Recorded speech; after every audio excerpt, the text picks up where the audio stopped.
جب تمہارا قادر، جب تمہارا قادر مطلق خدا ہو جائے گا۔ اعوذ باللہ من الشیطان الرجیم، بسم اللہ الرحمن الرحیم۔ سامعین و ناظرین کرام، السلام علیکم ورحمۃ اللہ وبرکاتہ۔ خاکسار نے سیدنا حضرت محمد رسول اللہ صلی اللہ علیہ وآلہ وسلم کی سوانح عمری پر مختلف پروگرام پیش کیے ہیں، اور اب خاکسار آپ صلی اللہ علیہ وآلہ وسلم کی سیرت طیبہ پر مختلف پروگرام پیش کر رہا ہے۔ اس سلسلہ میں آج کا پروگرام سیدنا حضرت محمد رسول اللہ صلی اللہ علیہ وآلہ وسلم کی سیرت طیبہ کے حوالے سے آپ کے ایک خلق عظیم دعوت اللہ کے بارے میں ہے۔ پروگرام کو آگے بڑھانے سے قبل خاکسار درخواست کرتا ہے کہ اگر آپ کو یہ پروگرام پسند آئے تو اسے لائک کریں، اپنے دوستوں اور فیملی ممبر سے شیئر کریں، اور بالخصوص اپنے بچوں کی تعلیم و تربیت کے لیے اس مضمون کو آسان پیرائے میں ان کو سمجھانے کی کوشش کریں، اور اس چینل کو سبسکرائب کریں۔ جزاکم اللہ تعالی احسن الجزا۔ سامعین و ناظرین کرام، آج کا پروگرام سیدنا حضرت محمد رسول اللہ صلی اللہ علیہ وآلہ وسلم کی سیرت طیبہ کے حوالے سے آپ کے خلق عظیم دعوت اللہ کے بارے میں ہے۔ آپ صلی اللہ علیہ وآلہ وسلم کا ہر خلق نمایاں اور امتیازی شان کا حامل تھا، مگر آپ صلی اللہ علیہ وآلہ وسلم کے روحانی عہدہ نبوت کی نسبت سے آپ کا خلق دعوت اللہ تمام اخلاق حسنہ میں مرکزی حیثیت کا حامل تھا۔ آپ کے دل میں دعوت اللہ کا جذبہ ایک ٹھاٹھے مارتے سمندر کی طرح موجزن و جوش زن تھا۔ آپ کو مخلوق خدا سے بے انتہا محبت تھی، اور یہی وہ پاک جذبہ تھا جو آپ صلی اللہ علیہ وآلہ وسلم کو مکہ سے بیرون ایک ویرانے میں ایک غار حرا میں لے گیا، تاکہ آپ صلی اللہ علیہ وآلہ وسلم غار حرا میں مخلوق خدا کی ہدایت کے لیے اپنے خالق حقیقی سے مناجات کر سکیں۔ آپ صلی اللہ علیہ وآلہ وسلم اپنی عمر مبارک 40 سال مکمل کر رہے تھے، اور آپ پر پہلی وحی نبوت کے نزول کا آغاز ہوا۔ آپ صلی اللہ علیہ وآلہ وسلم نے اپنے گھر کے افراد، مثلا حضرت خدیجہ رضی اللہ تعالی عنہا، حضرت علی رضی اللہ تعالی عنہ جو اس وقت تک چھوٹے بچے ہی تھے، اور اپنے آزاد کردہ غلام حضرت زید رضی اللہ تعالی عنہ کو اس نعمت خداوندی سے آگاہ کیا۔ آغاز اسلام میں گھر کے یہ افراد اور آپ کے بچپن کے مخلص دوست حضرت ابوبکر صدیق رضی اللہ تعالی عنہ آپ پر ایمان لائے۔ کتاب بہقی میں روایت ہے یہ کہ آغاز اسلام کا حال حضرت اسماعیل رضی اللہ تعالی عنہ اپنے دادا حضرت عفیف رضی اللہ تعالیٰ عنہ سے یوں بیان کرتے ہیں، یہ کہ ان کے دادا عفیف ایک تاجر آدمی تھے، اور وہ حج کے زمانہ میں مینا میں آئے، اور وہ وہاں حضرت عباس رضی اللہ تعالیٰ عنہ بن مطلب سے گفتگو کر رہے تھے کہ انہوں نے دیکھا کہ ایک شخص خیمہ سے نکلا ہے، اور پھر ایک عورت اور ایک بچہ بھی ان کے ساتھ تھا، اور وہ خانہ کعبہ کی طرف منہ کر کے نماز پڑھنے لگے۔ انہوں نے حضرت عباس سے پوچھا کہ یہ کون لوگ ہیں اور یہ کون سا دین ہے؟ حضرت عباس نے حضرت عفیف کو بتایا کہ یہ محمد بن عبداللہ ہیں صلی اللہ علیہ وسلم، جو نبی ہونے کا دعویٰ کر رہے ہیں، اور ان کے ساتھ ان کی بیوی حضرت خدیجہ بنت خویلد ہیں، اور وہ چھوٹا لڑکا ان کا چچا زاد علی رضی اللہ تعالیٰ عنہ بن ابی طالب ہے۔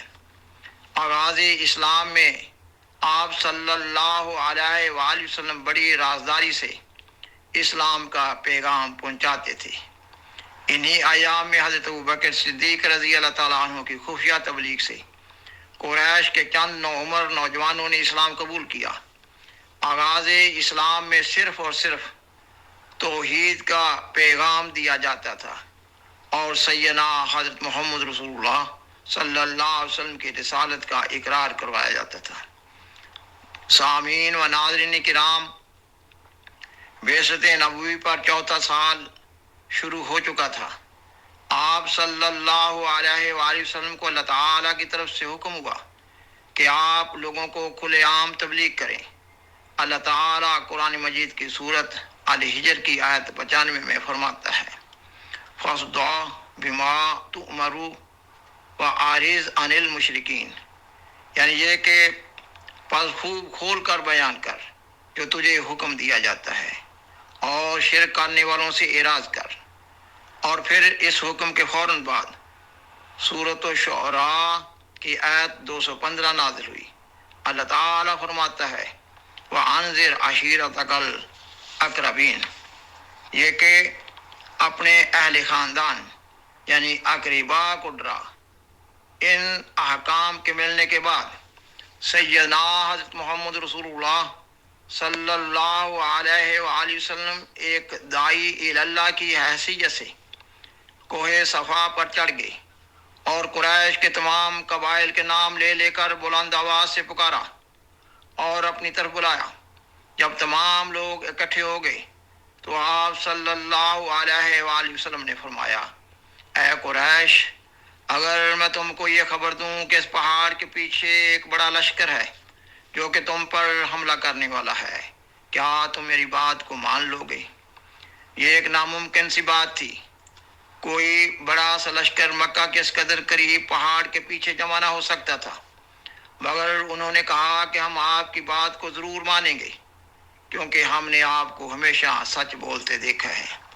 تب آپ صلی اللہ علیہ وآلہ وسلم نے فرمایا، اگر آپ لوگوں کو مجھ پر اتنا یقین ہے تو سنو کہ پھر میں آپ کو اللہ تعالیٰ کا پیغام پہنچاتا ہوں، یہ کہ اللہ تعالیٰ نے مجھے پیغمبر بنا کر بھیجا ہے اور میں تم کو اللہ تعالیٰ کی طرف بلاتا ہوں، یہ کہ اللہ تعالیٰ اپنی ذات اور صفات میں بے مثل ہے، پس خدا پر ایمان لاؤ اور اللہ کے عذاب سے بچ جاؤ۔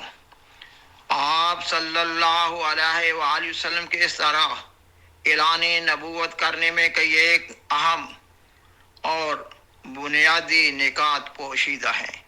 یہ کہ اللہ تعالیٰ نے کھلے عام تبلیغ کرنے کا حکم دیا تو آپ صلی اللہ علیہ وآلہ وسلم نے فوراً اس حکم کی تعمیل کرنے کا آغاز کر دیا۔ آپ تن تنہا کوہ صفا پر چڑھ گئے اور ساری قوم کو بلایا۔ اس سے آپ کے توکل علی اللہ کے مقام اور غیر معمولی شجاعت کا علم ہو رہا ہے۔ اور پھر آپ صلی اللہ علیہ وآلہ وسلم نے نہایت حکمت سے کھلے عام اجتماعی تبلیغ کرنے کا آغاز فرمایا، اور وہ یہ کہ آپ نے اپنے کردار کو ایک مضبوط دلیل کے طور پر پیش فرمایا۔ یہ ایک ایسی دلیل تھی جس کو رد نہیں کیا جا سکتا تھا اور اس دلیل کو کسی طرح بھی توڑا نہیں جا سکتا تھا۔ آپ صلی اللہ علیہ وآلہ وسلم نے فرمایا، اے قریش، اگر میں تم کو یہ خبر دوں کہ اس پہاڑ کے پیچھے ایک بڑا لشکر ہے جو کہ تم پر حملہ کرنے والا ہے، کیا تم میری بات مان لو گے؟ تمام لوگوں نے جواب دیا، ہم آپ کی بات کو ضرور مانیں گے کیونکہ ہم نے آپ کو سچ بولتے دیکھا ہے۔ اور پھر ایک اور دوسرے موقع پر آپ صلی اللہ علیہ وآلہ وسلم نے اپنے قریبی رشتہ داروں کو 2 دفعہ کھانے کی دعوت پر بلایا اور اللہ تعالیٰ کا پیغام پہنچایا۔ آپ صلی اللہ علیہ وآلہ وسلم کے 2 دفعہ کھانے کی دعوت کا اہتمام کرنے سے دعوت اللہ کی ایک اور مضبوط اور مبسوط راہ کا علم ہو رہا ہے۔ اور پھر آپ صلی اللہ علیہ وآلہ وسلم نے کوہ صفا کے دامن میں ایک نو مسلم ارکم بن ابی ارکم کے مکان کو مسلمانوں کے لیے ایک مرکز قائم کرنے کے لیے منتخب کیا۔ اس مکان کو دار السلام کا نام دیا گیا۔ اس مکان میں مسلمان مل کر نماز پڑھتے اور نہایت حکمت اور رازداری کے ساتھ اپنے قریبی رشتہ داروں اور دوستوں کو تبلیغ کیا کرتے تھے۔ آپ صلی اللہ علیہ وآلہ وسلم نے بعثت کے چوتھے سال اس مکان کا انتخاب کیا تھا، اور پھر چھٹے سال تک آپ صلی اللہ علیہ وآلہ وسلم نے اس میں اپنا کام جاری رکھا، اور اس کے بعد آپ نے گلیوں، بازاروں، میلوں اور منڈیوں کے مقامات پر کھلے عام تبلیغ کا کام انتہائی جوش اور جذبہ کے ساتھ شروع کر دیا، اور پھر آپ صلی اللہ علیہ وسلم اور آپ کے ماننے والوں کی شدید مخالفت ہونے لگی۔ آپ صلی اللہ علیہ وآلہ وسلم اور آپ کے مٹھی بھر صحابہ کو کئی ایک ایذا رسانیوں کا سامنا کرنا پڑا، مگر آپ صلی اللہ علیہ وآلہ وسلم اور آپ کے صحابہ دعاؤں اور انتہائی صبر و استقامت کو بروئے کار لاتے ہوئے تدریجاً آگے بڑھ رہے تھے، اور قریش کو اپنی سرداریاں خطرے میں نظر آنے لگیں، اور قریش مکہ نے یکے بعد دیگرے 3 وفود آپ صلی اللہ علیہ وآلہ وسلم کے پاس بھجوائے۔ ان وفود کے ذریعے آپ صلی اللہ علیہ وآلہ وسلم کو دعوت اللہ سے باز رکھنے کے لیے سرداری، شادی اور مال و دولت کی پیشکش کی گئی۔ آپ صلی اللہ علیہ وآلہ وسلم نے ہر پیشکش کو ٹھکرایا، اور دعاؤں اور صبر و استقامت کے ساتھ اپنے خلاف ایذاؤں کا مقابلہ کرتے ہوئے آگے بڑھتے رہے۔ سیدنا حضرت مسیح موعود علیہ السلام آپ صلی اللہ علیہ وآلہ وسلم کے ان مخالفانہ حالات کے بالمقابل آپ کے صبر و استقامت کو اپنی کتاب اضالہ وہام میں اس طرح بیان فرماتے ہیں۔ جب یہ آیتیں اتریں کہ مشرکین رجس ہیں، پلید ہیں، شر البریہ ہیں، صفحاء ہیں، اور ذریت شیطان ہیں، اور ان کے معبود وقود النار اور حسب و جہنم ہے، تو ابی طالب نے حضرت صلی اللہ علیہ وآلہ وسلم کو بلا کر کہا کہ اے میرے بھتیجے، اب تیری دشنام دہی سے قوم سخت مشتعل ہو گئی ہے، اور قریب ہے کہ تجھ کو ہلاک کریں، اور ساتھ ہی مجھ کو بھی۔ تو نے ان کے عقل مندوں کو سفیہ قرار دیا، اور ان کے بزرگوں کو شر البریہ کہا، اور ان کے قابل تعظیم معبودوں کا نام حزم جہنم اور وقود النار رکھا، اور عام طور پر ان سب کو رجس اور ذریت شیطان اور پلید ٹھہرایا۔ میں تجھے خیر خواہی کی راہ سے کہتا ہوں کہ اپنی زبان کو تھام اور دشنام دہی سے باز آ جا، ورنہ میں قوم کے مقابلہ کی طاقت نہیں رکھتا۔ حضرت صلی اللہ علیہ وآلہ وسلم نے جواب میں کہا کہ اے چچا، یہ دشنام دہی نہیں ہے، بلکہ اظہار واقعہ اور نفس الامر کا عین محل پر بیان ہے، اور یہی تو کام ہے جس کے لیے میں بھیجا گیا ہوں۔ اگر اس سے مجھے مرنا درپیش ہے تو میں بخوشی اپنے لیے اس دعوت کو قبول کرتا ہوں۔ میری زندگی اس راہ میں وقف ہے، میں موت کے ڈر سے اظہار حق سے رک نہیں سکتا۔ اور اے چچا، اگر تجھے اپنی کمزوری اور اپنی تکلیف کا خیال ہے تو تو مجھے پناہ میں رکھنے سے دستبردار ہو جا۔ بخدا مجھے تیری کچھ بھی حاجت نہیں، میں احکام الہی کے پہنچانے سے کبھی نہیں رکوں گا۔ مجھے اپنے مولا کے احکام جان سے زیادہ عزیز ہیں۔ بخدا اگر میں اس راہ میں مارا جاؤں تو چاہتا ہوں کہ پھر بار بار زندہ ہو کر ہمیشہ اسی راہ میں مرتا رہوں، اور خوف کی جگہ نہیں، بلکہ مجھے اس میں بے انتہا لذت ہے کہ اس راہ میں دکھ اٹھاؤں۔ حضرت صلی اللہ علیہ وآلہ وسلم یہ تقریر کر رہے تھے، اور چہرہ پر سچائی اور نورانیت سے بھری ہوئی رقت نمایاں ہو رہی تھی۔ اور جب حضرت صلی اللہ علیہ وآلہ وسلم یہ تقریر ختم کر چکے تو حق کی روشنی دیکھ کر بے اختیار ابو طالب کے آنسو جاری ہو گئے، اور کہا کہ میں تیری اس اعلیٰ حالت سے بے خبر تھا، تو اور ہی رنگ میں اور ہی شان میں ہے۔ جا اپنے کام میں لگا رہے جب تک میں زندہ ہوں، جہاں تک میری طاقت ہے۔ میں تیرا ساتھ دوں گا۔ سامعین و ناظرین کرام، آپ صلی اللہ علیہ وآلہ وسلم کی دعوت اللہ کا مضمون ایک وسیع مضمون ہے۔ آپ کے 23 سالہ دور نبوت پر محیط ہے۔ خاکسار نے آپ کے ابتدائی زمانہ کے چند ایک واقعات بیان کیے ہیں۔ مختصر یہ کہ اللہ تعالیٰ نے آپ کو قرآن مجید کی سورت الاحزاب کی آیت 47 میں داعی اللہ کے ایک عظیم و شان لقب سے نوازا۔ اللہ تعالیٰ فرماتا ہے وَدَاعِيًا إِلَى اللَّهِ بِإِذْنِهِ وَسِرَاجٌ مُنِيرًا، یہ کہ اللہ تعالیٰ نے آپ کو اپنے حکم سے اللہ تعالیٰ کی طرف بلانے والا ایک چمکتا ہوا سورج بنا کر بھیجا ہے۔ پس آپ صلی اللہ علیہ وآلہ وسلم نے انتہائی مشکل حالات میں بھی دعوت اللہ کے کام کو مسلسل تمام آداب کو بروئے کار لاتے ہوئے جاری رکھا۔ ملک حبشہ کی طرف ہجرت کر جانے والے آپ کے صحابہ نے حبشہ میں دعوت اللہ کے کام کو جاری رکھا تو آپ صلی اللہ علیہ وآلہ وسلم اور آپ کے صحابہ نے مکہ میں کفار کی طرف سے دی جانے والی ایذاؤں کا سامنا کرتے ہوئے دعوت اللہ کے کام کو جاری رکھا۔ شیب ابی طالب کے زمانہ معصوری میں جب حج کے مہینوں میں آپ کو اس گھاٹی سے باہر نکلنے کا موقع ملتا تو آپ حج پر آئے ہوئے لوگوں کو اللہ کی طرف بلاتے۔ آپ صلی اللہ علیہ وآلہ وسلم کا سفر طائف آپ کے دعوت اللہ کے جذبہ اور جنون کی مکمل داستان بیان کر رہا ہے۔ اسی طرح آپ صلی اللہ علیہ وسلم کی مکہ سے مدینہ کی طرف ہجرت بھی آپ کی دعوت اللہ کا ایک روشن اور نمایاں باب ہے۔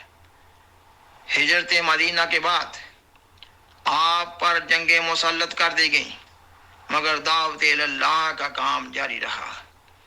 ہجرت کے 6 سال آپ اپنے ایک رویا کی بنیاد پر اپنے 1400 صحابہ کے ساتھ مکہ کی طرف عمرہ ادا کرنے کے لیے جا رہے تھے تو آپ صلی اللہ علیہ وآلہ وسلم کو بما آپ کے صحابہ کے قریش مکہ کی طرف سے حدیبیہ کے مقام پر روک دیا گیا اور پھر صلح حدیبیہ کا معاہدہ عمل میں آیا۔ صلح حدیبیہ کے بعد آپ صلی اللہ علیہ وآلہ وسلم نے داعی اللہ کی حیثیت سے مختلف بادشاہوں کے نام تبلیغی خطوط لکھوائے اور اپنے خاص آدمی کے ہاتھوں ان کو بھجوائے۔ 8 ہجری کو آپ صلی اللہ علیہ وآلہ وسلم بڑی شان کے ساتھ 10,000 صحابہ کے ساتھ ایک عظیم فاتح کی حیثیت میں مکہ میں داخل ہوئے۔ اس عظیم داعی اللہ نے عام معافی کا اعلان کیا اور اپنے جانی دشمنوں کو دل سے معاف کر دیا۔ آپ خانہ کعبہ کے اندر داخل ہوئے اور خانہ کعبہ کو بتوں سے پاک کیا۔